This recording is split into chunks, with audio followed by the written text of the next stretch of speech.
Just buzzing in now.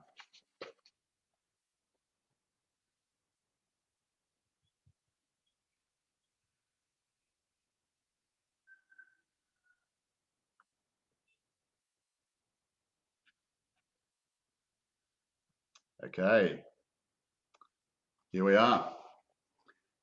Hello everyone, welcome. I'm here with Sacha Stone.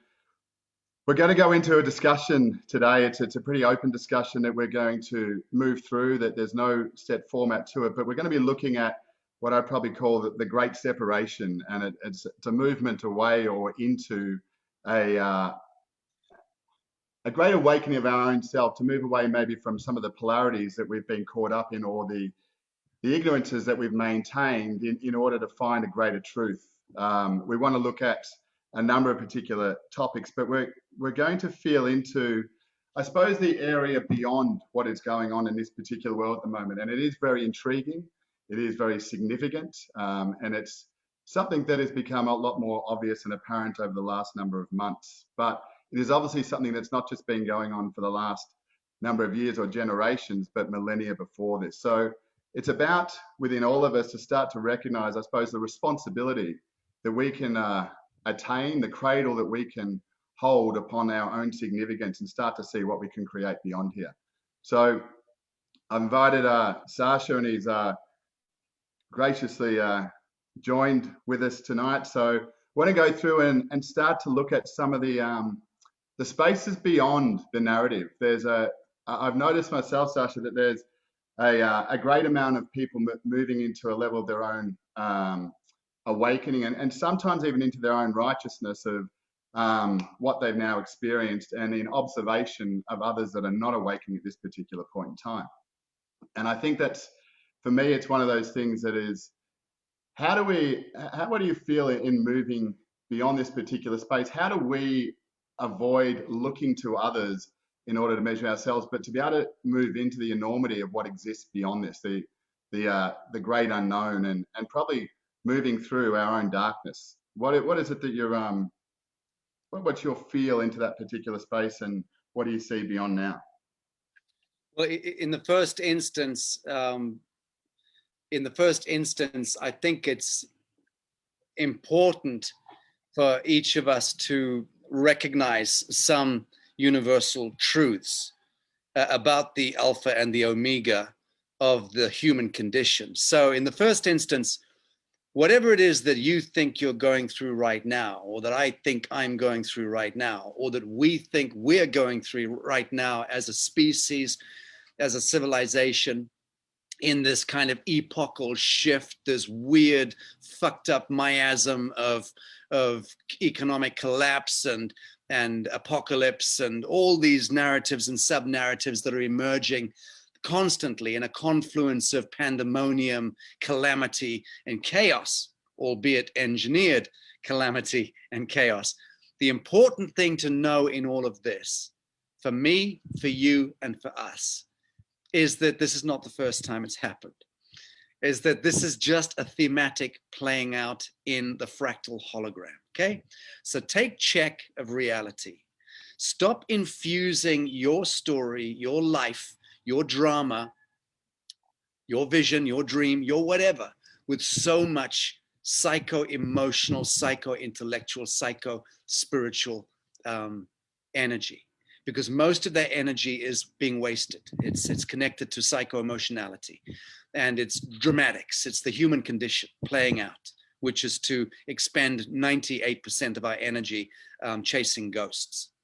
So if we're serious about the question of where we're at, where we're going, how do we navigate, let's just look over our shoulder at the past. There have been epochal chapters in our history. In our ancient history, there have been calamities, there have been great deluges, there have been Atlantean wars, Martian wars, galactic wars playing out, alien hybridization programs, past future memes playing out over millennia.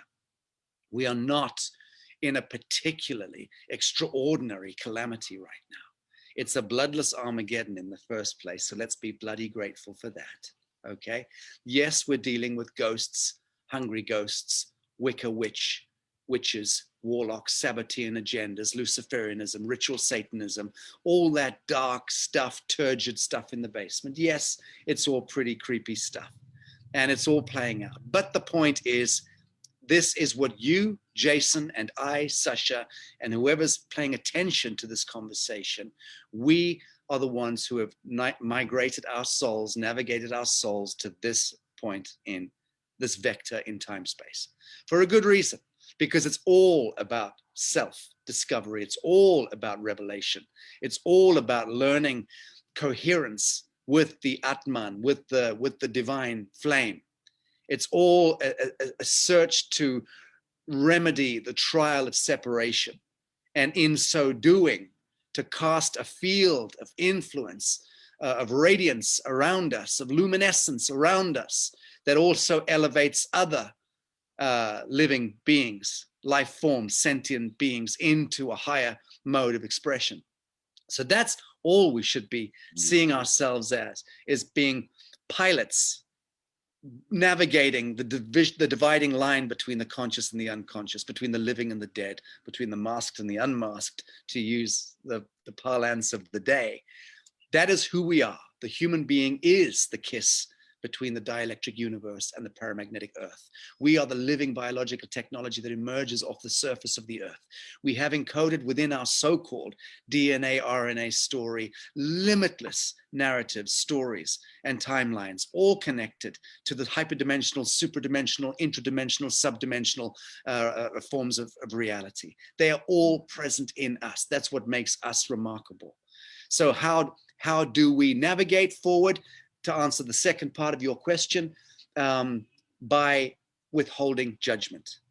That is the simplest method that I've discovered in activating that psionic intelligence, which is the hyperdimensional capacity to navigate a 5D, 10D, 20D holographic reality field.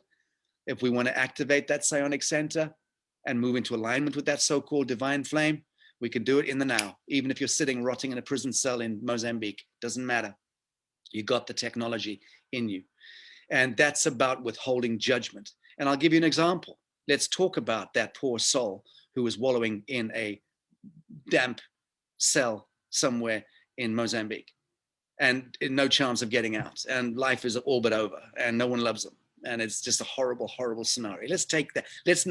Let's transpose ourselves into that being. You're sitting in the dark. It's all shit. You can smell piss and shit. It's ghastly. There is no way out of this. You've been caught up in some scam and you took the bullet. This is happening now to tens of millions of our brothers and sisters around the world. They are sitting in dank, smelly prison cells, okay? Don't even start me on the prison complex thing.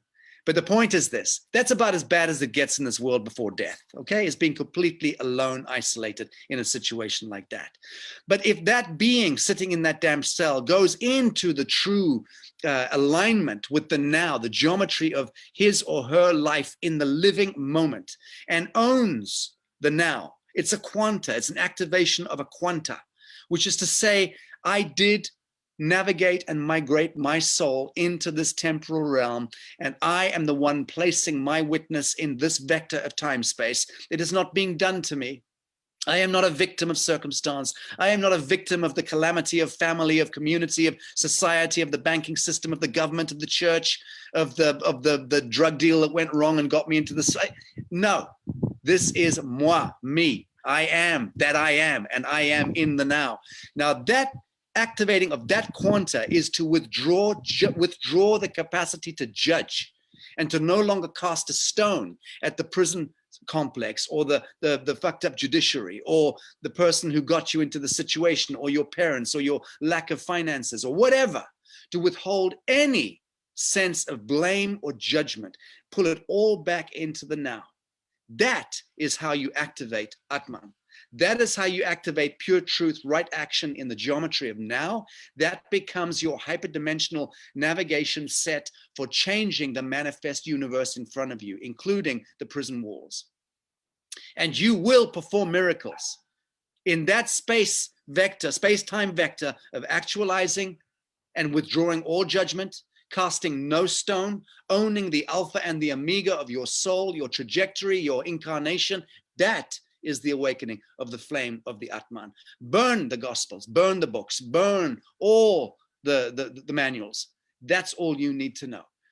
That's what I've come to in my middle age, and that's what I've learned as a methodology for practice and for manifesting a high outcome in any situation.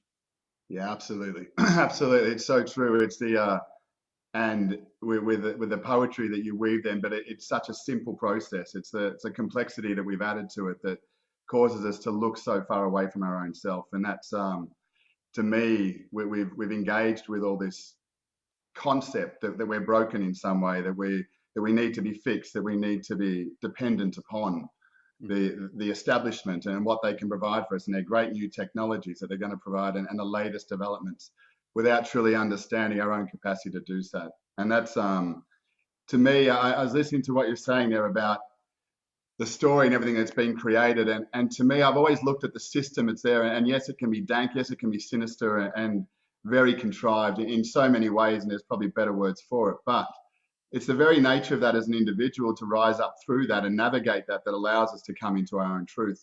To sit there in judgment and opposition of what's going on, I think is where many of us are learning to get ourselves out of, to not want to be right, to not want to enable ourselves because of someone else's downfall.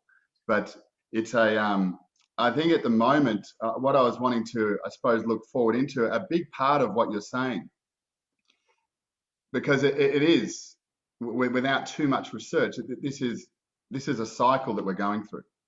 So there's been many wise souls, there's been many individuals that have come through and created great change, supposedly. I mean, I wasn't there in this particular form, so I can only speak to what I feel and to what I sense. So what is it within us at this particular moment in time?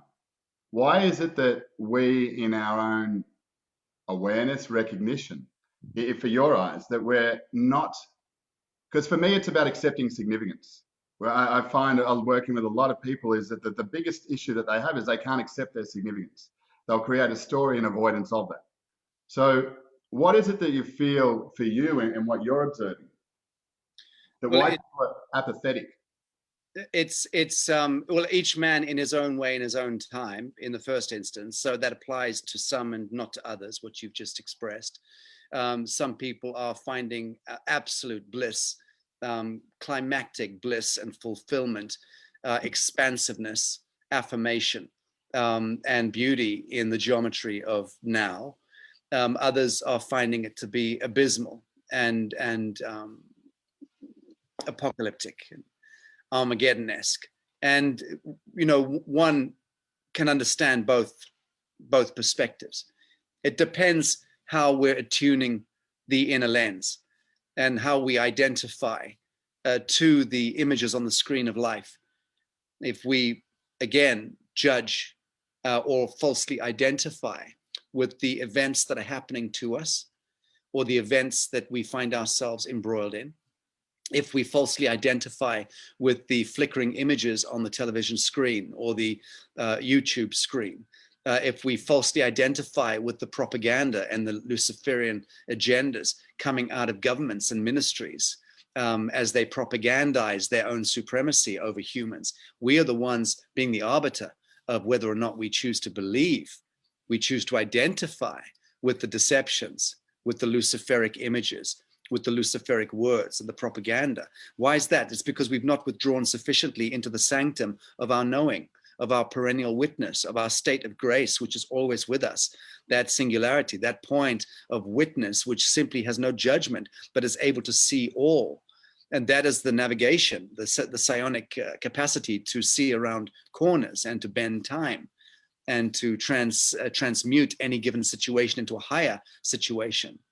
So again, it's all that apathy you're talking about, that torpor, that apathy, that sense of civilizational recession and dejection that we're feeling as a species, as a people, as a culture, is all very necessary and needful aspects of the breaking down of the mask of ages, of the civilizational hubris that we have allowed and permissioned into play over thousands of years by our incarnating into this world, into these dharma and karma wheels, and us paying our coin to Caesar through taxes and the penalties that afflict us without challenging them, without reclaiming our dignity and our conscience, which is all we should be doing with this godless construct called government. All we should be doing is ending it and reclaiming dignity and reclaiming thereby relevancy, which is the very thing you were talking about. It's talking about people are seeking essentially relevancy in this world. That is what the odyssey that issues out of the trial of separation is. The journey, the hero's journey, is a search for relevancy for all of us. Yeah. When we move into the quanta of our knowing, which is the universal knowing, there's no separation between my pure truth and the universal pure truth. It's why I use the distinction pure truth and don't just talk about truth. I never say, find your, truth and right action. It's pure truth. There is an aspect of truth which is a complete deception to the other, to the third party. So when we tap into the Atman, the universal mind, the universal aspect of truth, it is a universal geometry, thematic resonance. And we have to simply place ourselves in abeyance to that beautiful, beautiful radiance.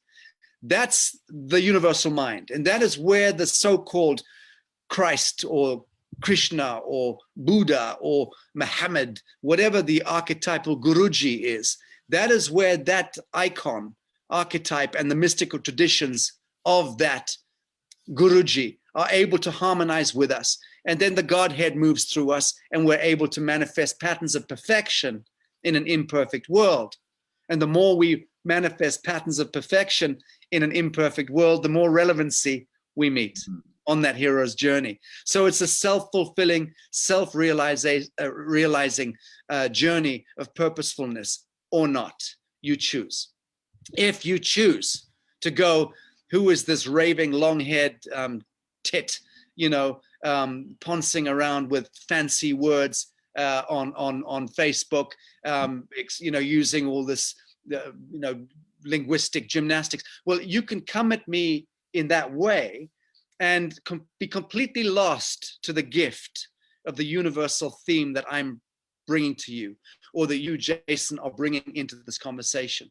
So anyone having a false light identification or a judgment, meaning to say a judgment, a negative spin against anything at any moment in time, that individual has put themselves onto the back foot, have moved into entropy, into constriction, which is the negative aspect of the being. And that becomes something which ultimately constricts, kills itself, and goes into dissolution. And there's no legacy. There's nothing there. So every moment in time, every single moment in time space, for us as souls navigating this one beautiful universal quandary, is an opportunity to affirm, expand, create, and thereby create the very abundance and prosperity and limitlessness that we crave, and which is what's drawing us on this incessant hero's journey. So you see, the reason why I'm talking in this way is I'm trying to answer the question by saying it's a cyclical question that moves back on itself and forward on itself. It's all about the witness in the now and how we choose to engage in this hologram. Absolutely. I think it's amazing, and it's coming to a universal truth that it's at times different levels of understanding that people have in their perspective towards that as they're growing towards it as well, I'd say. And it's I probably just want to touch on one point, the judgment, because that came up a couple of times then. To me, and I'd like to hear your perspective on this, because I've always looked at judgment as an essential. It's a required capacity within each of us, and it's one of the spiritual pop words that that we've got to be this way. We shouldn't be that way, as we're sitting there, smelling the aroma of our chai tea. The very nature of what we want to move past is that judgment is essential. We are going to judge. And as we go through these particular moments, we're going to purge. We're going to do some pretty ugly things. We're going to spit out a You're whole wrong. range of levels. You're wrong already, Jason. And I love this question. I love this line, but I have to stop you because it's offending my greatest sensibility. You don't ever have to judge, my dear friend. It's not about judgment. There is a huge, crushing, universal distinction between any form of judgment and critical thinking or analytics or reason. Reason, critical thinking, and analysis is all beautiful, perfect, and entirely appropriate. Judgment is when you condemn. You bring down the anvil and you cast judgment. You have made a determination, and that's it. It's no longer part of the flexibility of approach or reason. And the minute you've done that, you have engaged wrong action. So all judgment and judgmentalism is moot and is foundationally evil, if we're going to talk in terms of black and white. Especially the judgment coming from Yahweh, especially that godless judgment of the angry, jealous gods of old that have been hanging over our head like a fucking sword of Damocles for the last 2,000 years. That form of judgment is the very worst, most pernicious aspect of evil. That's the thing that creates the thrall of fear over humankind for thousands of years. To hell with it. So I'm sorry to cut you off, but there is a huge distinction between judgment. So yes, you move through life, you navigate through life using absolute critical analytic and reason, application of reason, but never condemn. To judge is to condemn. So that's the distinction I wanted to draw. Yeah, for sure. And I suppose what I was getting to there, it's that we, in our own imperfections at times as we're moving towards our own unfolding, is that judgment is going to arise, but it's our ability to move through that. That we are going to have those particular moments where we see something that is in opposition to us, that we don't like, that we allow ourselves to purge at that particular moment, to let go. And it's the audience that we give to ourselves in that moment to not further judge ourselves and dig further down into our own incapacity, but recognize in this particular moment that part of my expression is the letting go. It is the releasing. But if I hold that judgment, if I maintain that judgment, then I become, as you're saying, I become the architect of someone else's failure, or I become the architect of someone else's suppression rather than myself. Yes, that's beautiful. That's beautiful. And there's a big distinction also between judgment and absolution.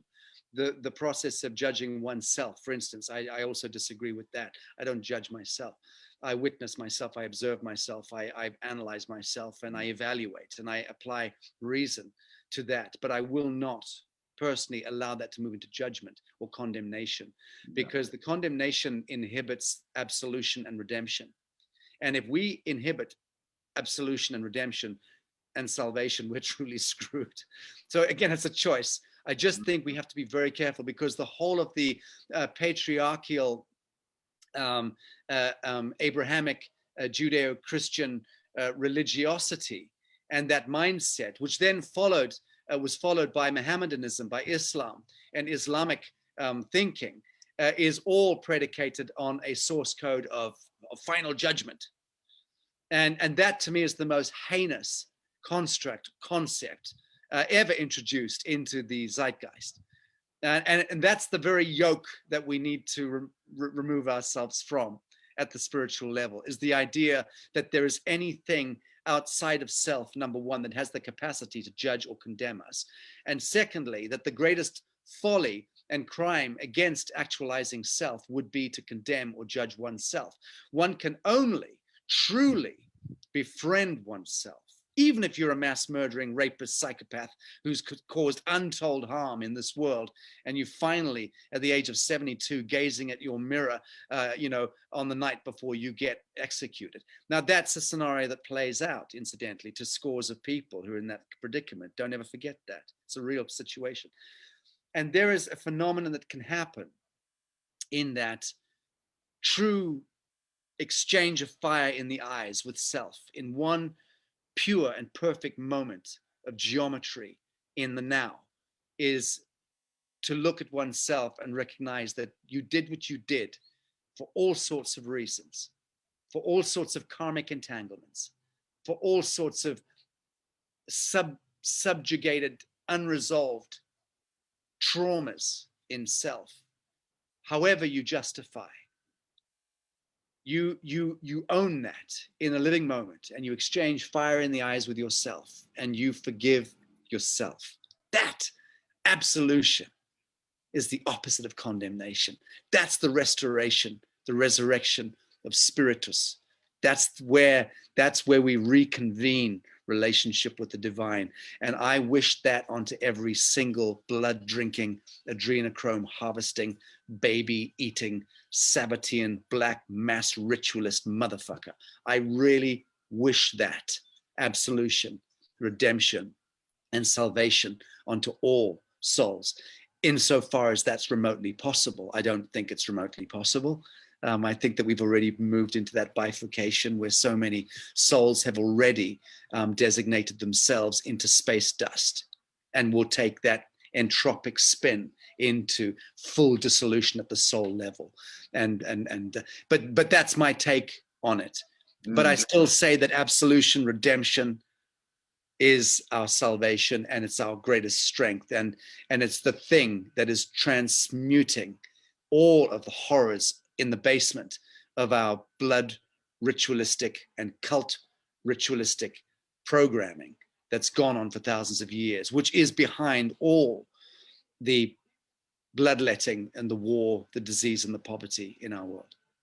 Absolutely. I would I'd ask the question into that is, like, you've obviously, like probably little people on this planet, been involved and aware of some very significant happenings and a deeper understanding than most. So we're being exposed to that. I mean, to me, the very ability that we have to be able to observe and see the most heinous things in front of us, but allow ourselves to not become influenced, to not become the nature of that, and wanting to do the same in order to win, or to equalize that particular situation. For your own self, I mean, because there's a thing, and I suppose the 70s and 80s have got a lot to answer for about this whole nature of being positive, that we have to, present ourselves in this very joyous way, and never show any part of ourselves that is might not be accepted by the larger authority, that might not be affable at a dinner table, that we have to in some way suppress our own authenticity because of, we're a bit clumsy in coming out and not so graceful and being able to show ourselves. So we have this space that we show to the world, but then in our own space, we're quite different in our relationship with our own self. So I've seen you, I'm assuming here completely, but only going by a lot of what's been said, is you're exposed to a lot of these things. How do you, as an individual, allow yourself to separate yourself from the influences of exposure? Because I believe a lot of people at the moment are going through and seeing things that are quite horrific, that are beyond a movie that they would have even considered a script was written for, but is starting to be seen as a reality in front of them. How do they come to accept and start to move into a state of trust, and start to be able to look at themselves beyond? Okay, I understand the question. Well, authenticity would be the key word, and I'm glad that you raised that word, because that's one of my favorite words at the moment, and it's something I'm walking around and dwelling on, that quanta, and the provenance of the authenticity. What is that? Well, it goes back to our earlier conversation connected to alignment of self within self to the greater self, which is the Godhead, the universal mind, and being able to align into that by withdrawing false identifications and judgment of anything or anyone ever, and in that space moving into one's authenticity. So how do I do it? How do I navigate into ugly spaces and remain detached? The answer is by doing it. In the first instance, most people steer away from discomfort most of the time, even when their conscience requires them to move into discomfort. That's where people take the Faustian Pact, generally, or the coin from Caesar, and get into that contract with the corporation, with the dead fiction. And that becomes the imperative that drives their moral code, or their spiritual code. So they've started to sublimate their true, authentic being. Their spirit becomes subjugated by every action, every word that issues out of them moving forward, including at the kitchen table with their family, because they're living in inauthenticity now. They've already wearing the cloak of inauthenticity because they're out of alignment with conscience, because they've taken the salary and the pension and they're following orders from Caesar and abnegating their conscience along the way incrementally. So as a technocrat, as a bureaucrat, as a banker, as a wanker, as a military cadet, it doesn't matter. Anyone working for the corporation is involved in blood cult and in cult of death and in entropy and in abnegation of actualized spirit, soul, incarnate. Own that truth, and then continue wearing a costume and a badge. That's okay. But to own that is to step into authenticity. I've spoken to literally hundreds of veteran military vets, guys in the intelligence, the military from around the world over the years, hundreds and hundreds.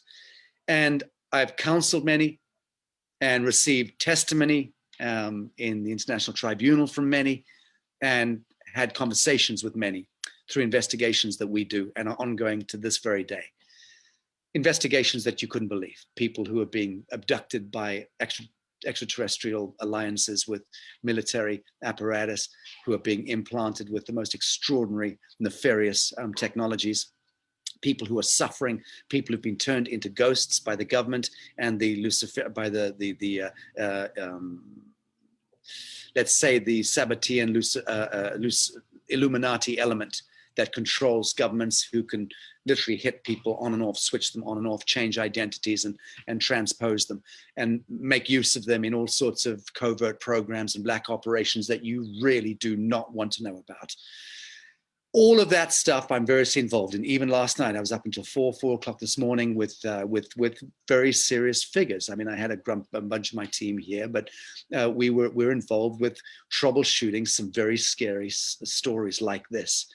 And so you asked me the question today when I had very little sleep last night, and I'm really tired, and I had terrible nightmares as well, waking up this morning. So it's a good time for you to ask me that question.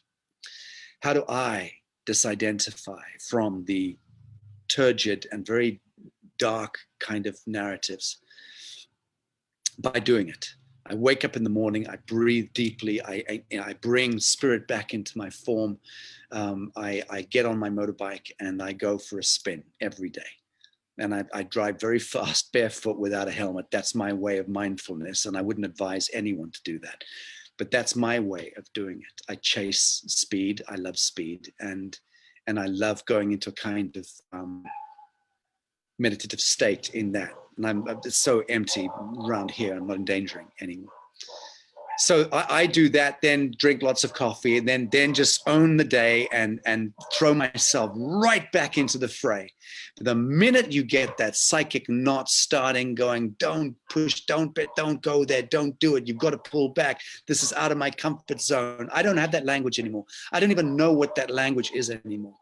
I know what my psychic psionic center is. If I'm in deep trouble, there's real danger, that thing activates like that, bang, and I can see around corners.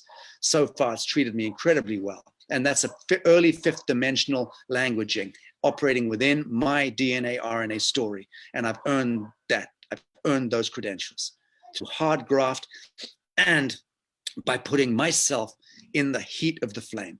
And that's what I recommend. That's my short answer, is I recommend that every one of us steps out of our comfort zone, moves into service to others around us. It doesn't matter if it's a puppy dog or a bird with a broken wing or somebody who's stubbed their toe across the road. It doesn't matter. Or somebody in the family who's dying of cancer. You just start to purpose yourself more into someone else's story, away from your own psychodrama. And that is a really good technique and technology for transmuting, again, one's own fear factoring into a higher value, which is empathic and connected to the absence of fear and service to others over service to self. I know it sounds like a pansy answer, but that is my answer. That's your answer. That's the I think it's an honest answer, and it's a great answer, and it's the answer that came, and that's perfect. It's I I I've been playing with that for a long time in my life, that the nature of service to others and to give and to be surrendering in. But it's some places that I've gone into, and I'm the one thing I suppose that I love and I advocate in every particular part of life is difference. And to me, that's the very nature of love, is the acceptance of difference. The similarities we have, they're you know, of course, we're going to acknowledge them, we're going to be magnetized them in some way, but it's the acceptance of difference that we have in others, to be able to allow someone to have such a staunchly different idea of life than us, but to be able to still be able to live ours in truth. And that's something for me, that when we're talking about authenticity, because I feel in these times of life, and as you say, it's not the first time this type of things occurred. This is not, you know, a rehearsal and we're about to step out on stage for the first time. We've got to stand up.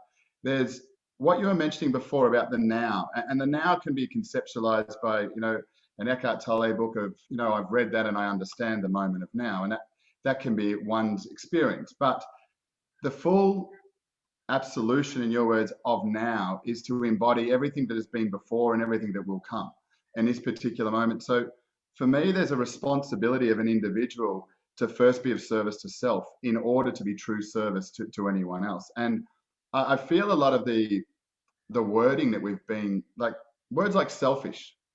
I feel the word selfish, that I've noticed when that's directed towards anyone of any particular level of awareness, it brings them to attention and starts them to question, am I really being here for myself? What am I indulging at this moment?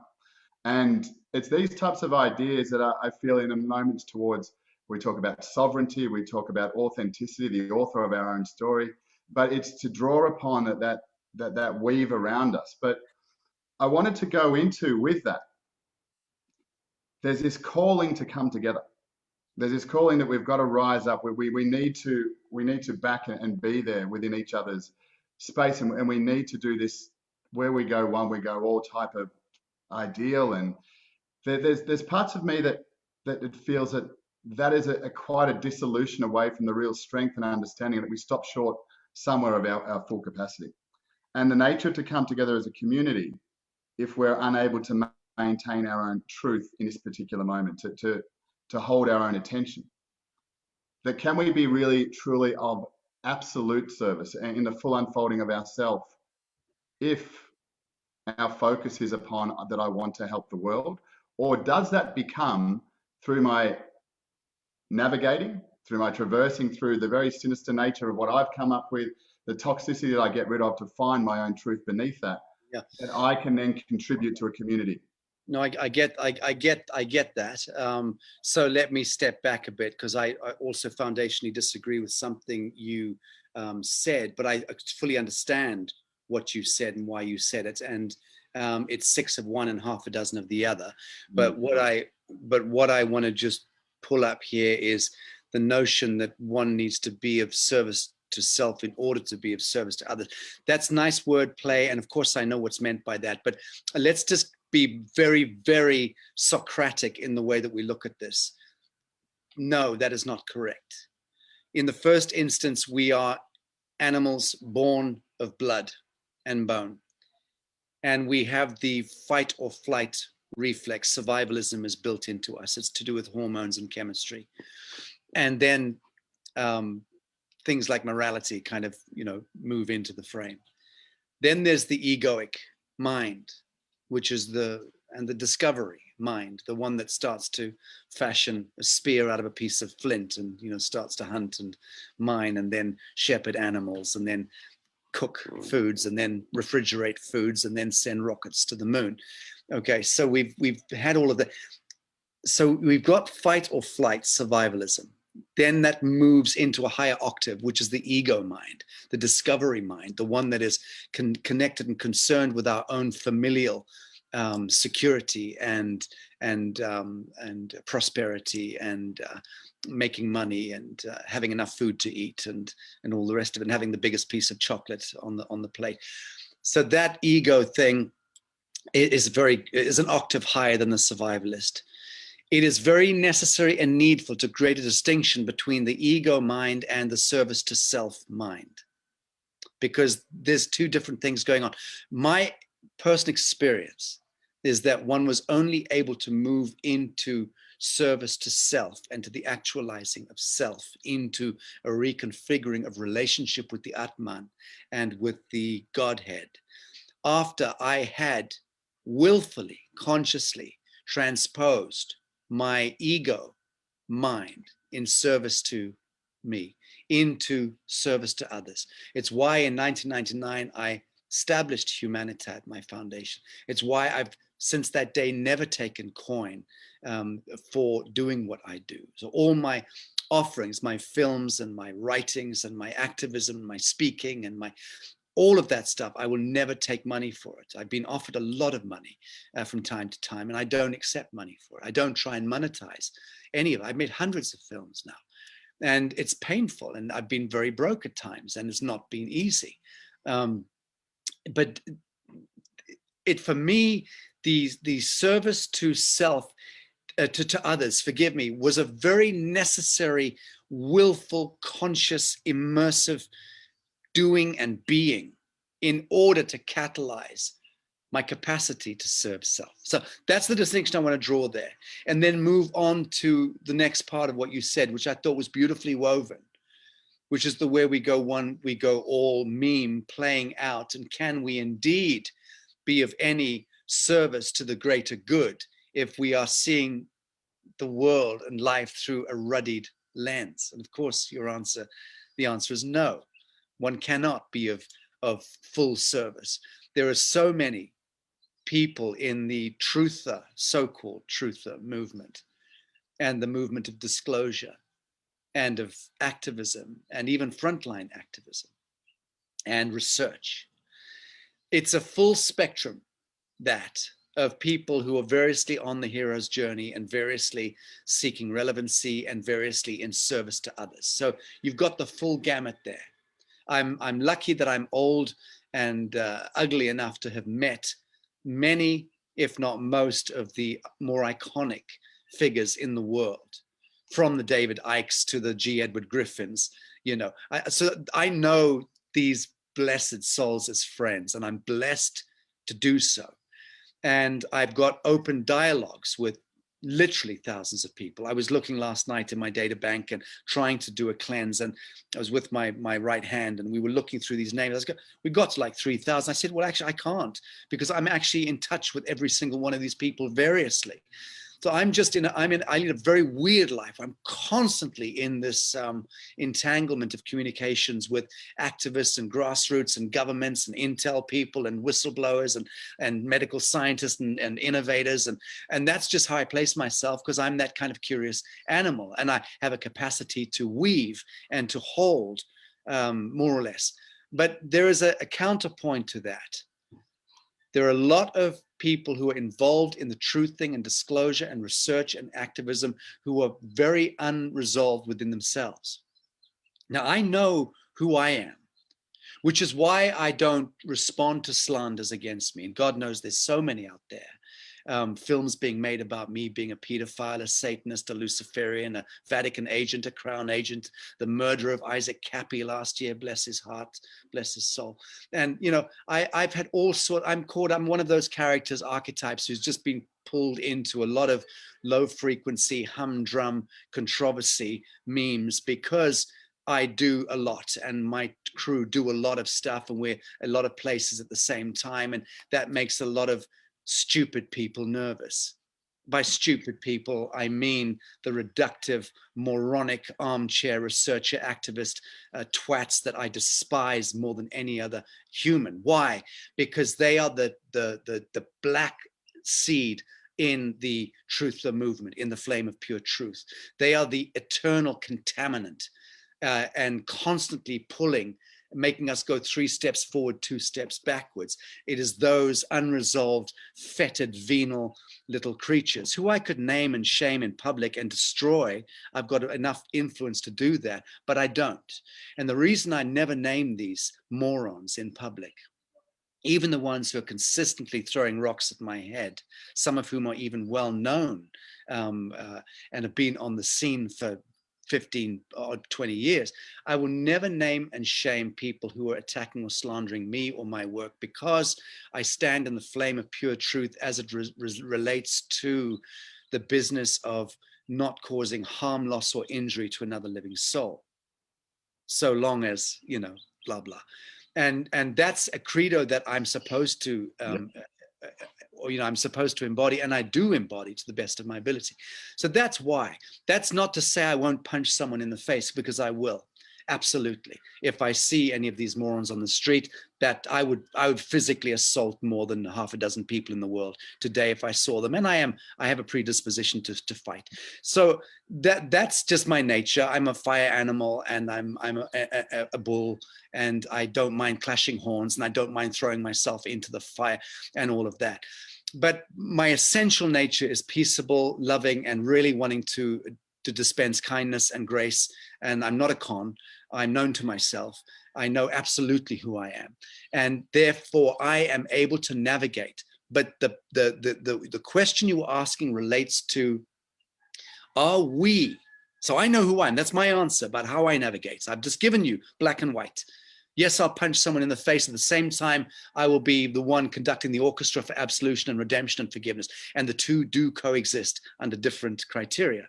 And that's just being human, but being authentically human, and not trying to be some spiritualized twat who is preaching bullshit that they've read out of the goddamn Bhagavad Gita. Sorry, not goddamn Bhagavad Gita. I never use language like that. But people who are passing on ancient wisdom or the wisdom flame by second report or third report, but haven't yet learned to embody or enact themselves any part of truth. So there is a distinction.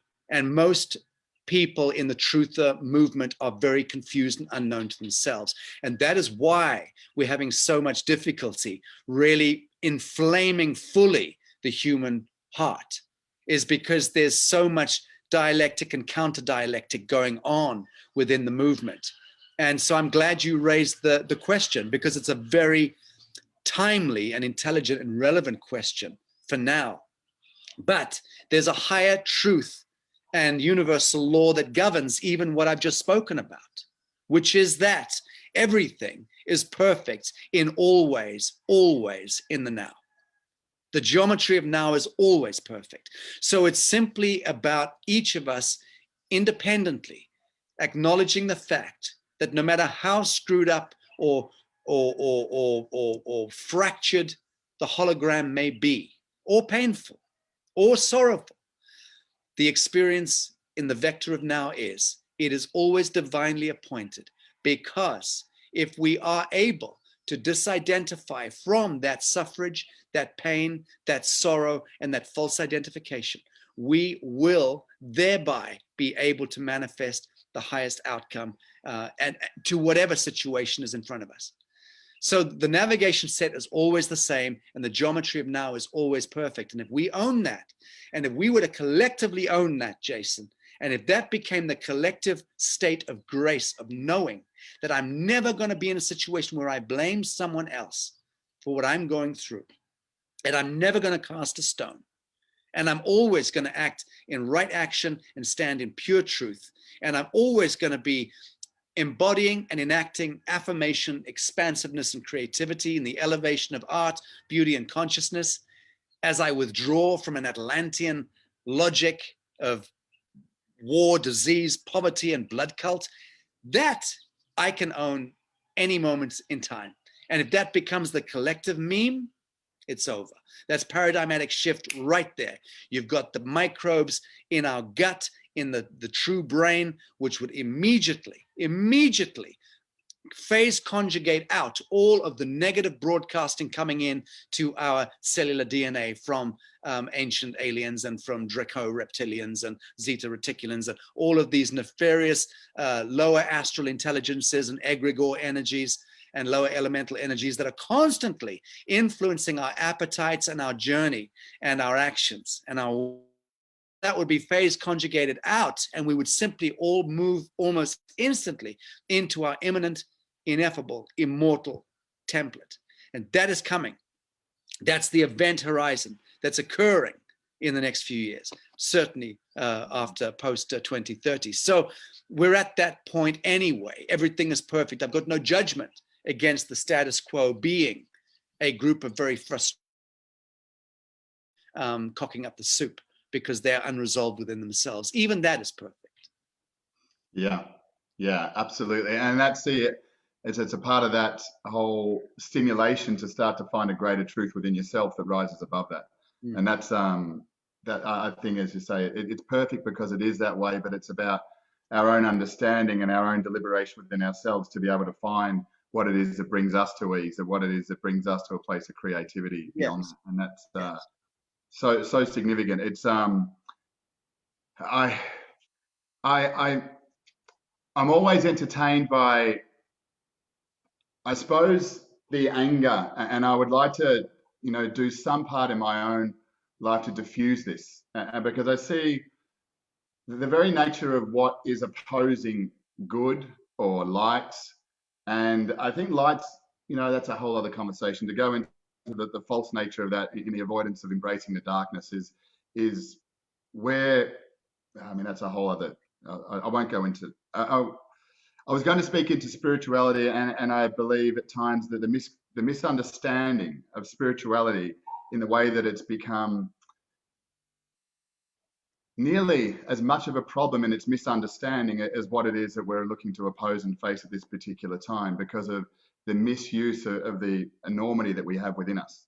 And what I suppose comes under that same heading, and how I look at this in a way beyond that.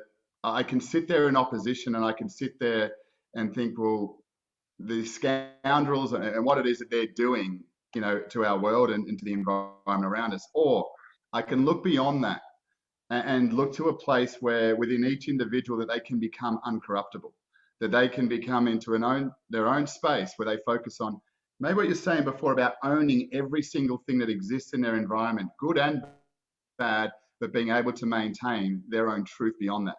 It is to not allow for someone else's actions to be limiting in what it is that I would do, because I look beyond this, that as far as what's going on at this particular moment, at this particular part of our existence, it is but a speck for what it is that we come to in our own evolution of our own selves, in our own ascension to what we are.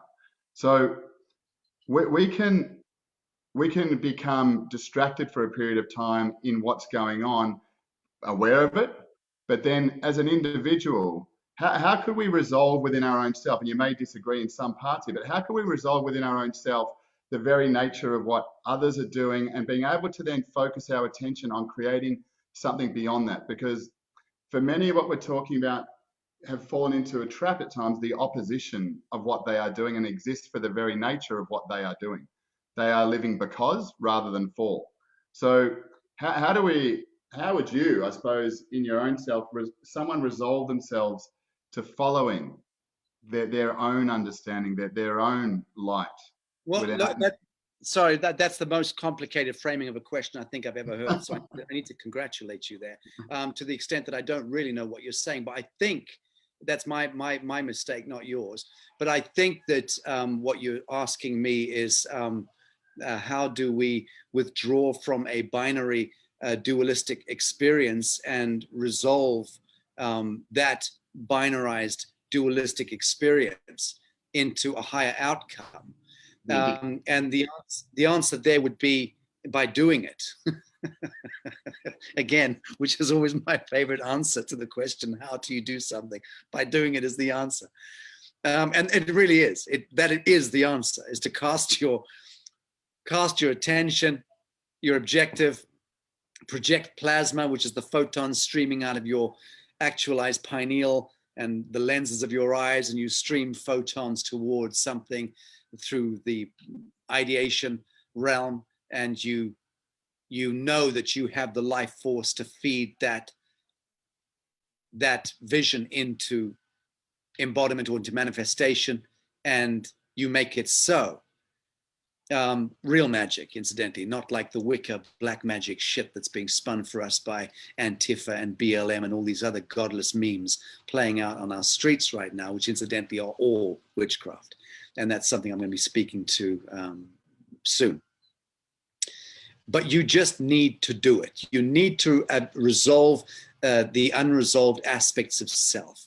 So to answer your question, you begin to remove your judgment from those stories playing out in your life, the horror story, and you recognize that the bogeyman only manifests in your life, on your radar screen in life, and has any importance or relevancy to you by direct geometric proportion to which you have not yet resolved that archetype within you.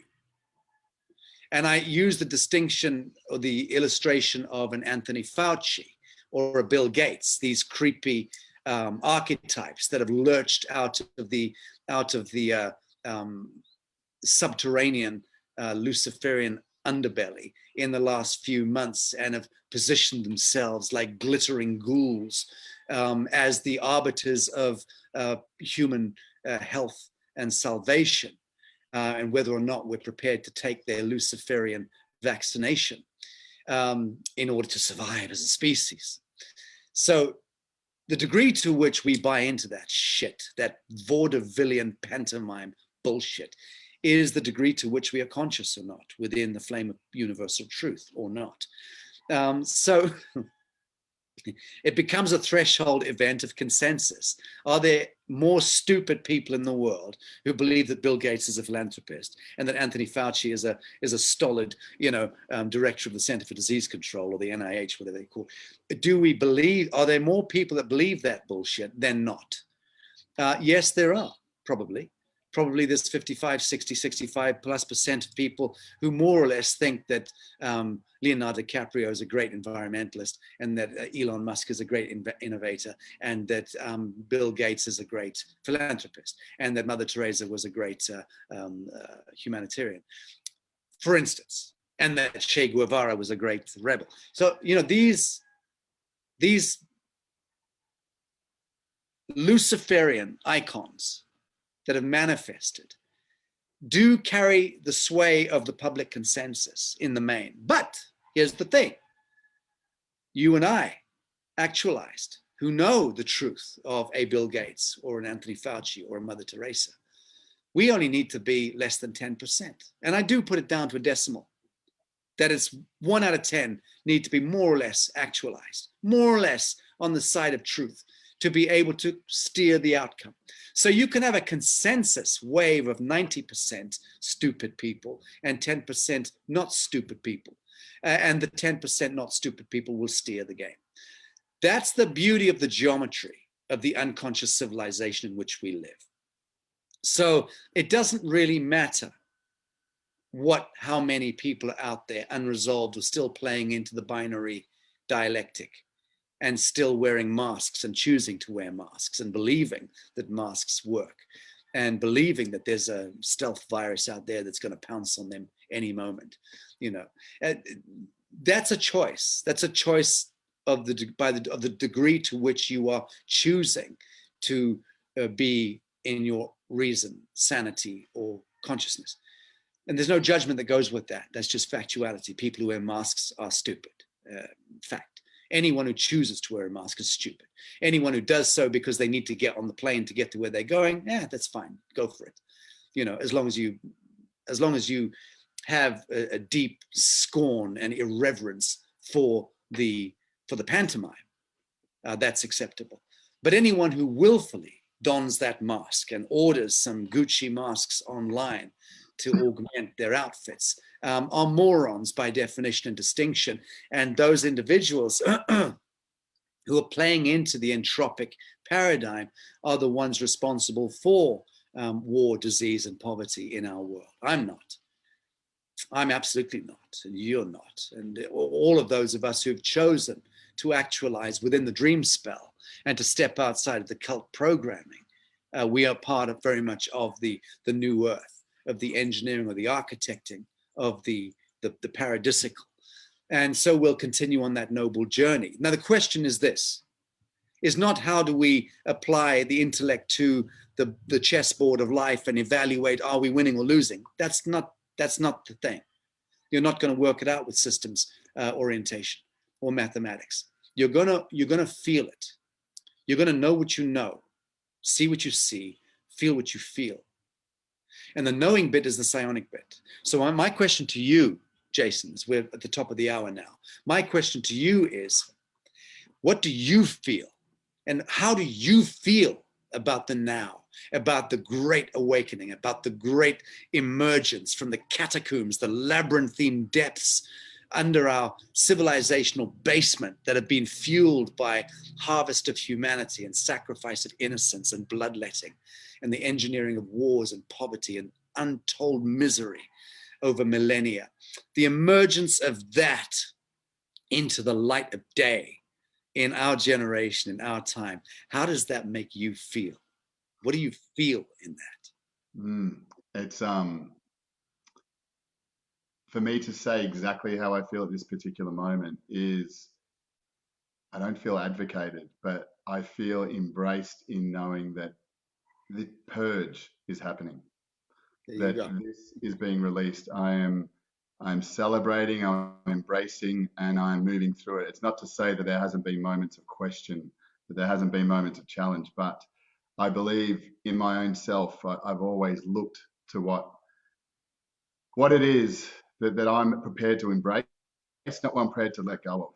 And that the letting go to me happens by default of what it is I'm prepared to embrace. And I'm looking at this particular moment in time as it is gracious. It is most enlivening. And when I start to see the desperation that is going on in certain parts of the world, it is about, and it might not be comforting for many, but it is about, do I want to wait until I am in significant levels of pain and sacrifice in my life before I choose to, as you say, to just do it, to move into it, to be it? Like, this is the very part that we've all come to, is I observe this, and it's probably the thing that brings me pain and frustration in my life that I need to resolve, is seeing someone be less than what they are and waiting until they have no choice, no decision left to make because it has been made for them as they've been backed into a corner.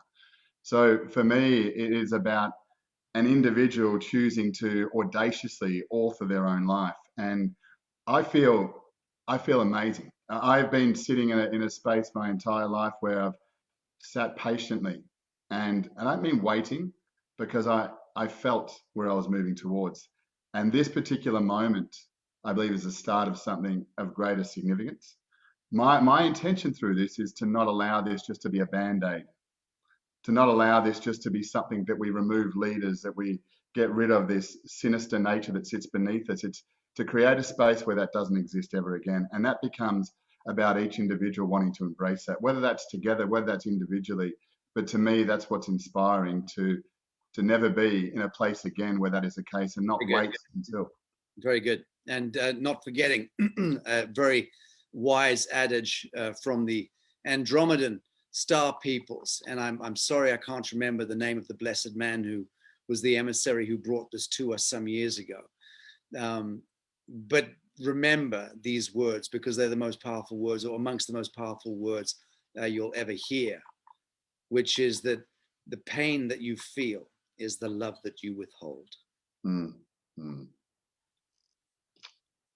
Absolutely. Very good. It's a perfect place to conclude. I'd like to say thank you very much, Sacha. It's been an absolute pleasure, and thank you for entertaining the nature in which we went down. It's much love. Thank you, Jason. Lovely meeting you. God bless you, brother. Bye-bye. Thank you, Sacha.